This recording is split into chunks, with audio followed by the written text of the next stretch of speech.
Salt, take one. Hello, friends. Today we're talking about salt. So many different kinds. Are they different?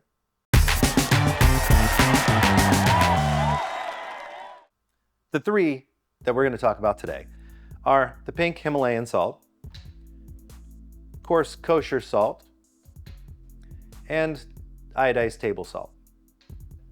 Iodized table salt is the finest grain. It's salty, and it has iodine, which is an important nutrient for human health. But if you're eating a balanced diet, you really don't need extra iodine.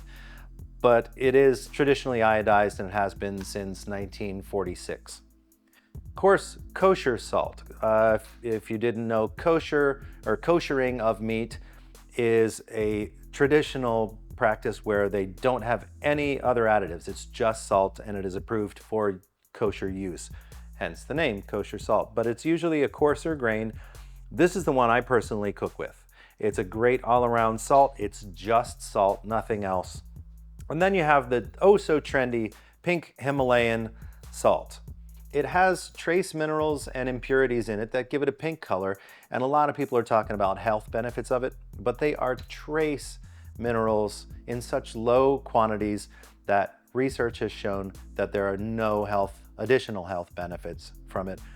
So it looks nice and it's salty. So use it if you want, but unless you really like the flavor of it and can tell, there's not much difference besides the appearance between that and other salts.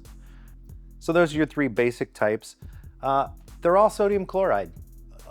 We've tasted all of these, and there are subtle differences. And unless you're going with a smoked salt, which if you like smoke, that's a really good way to add some flavor into a dish. But they're all just gonna add the flavor enhancement of sodium chloride.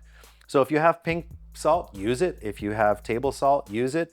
The only point I would make about table salt and coarse kosher salt is that the difference in consistency is going to measure differently. If you're used to using table salt in a dish and you usually put a teaspoon in, and you only have kosher salt, you're going to need a little bit more because the same doesn't fit in the measuring spoon. So that's the only recommendation that I would look out for there.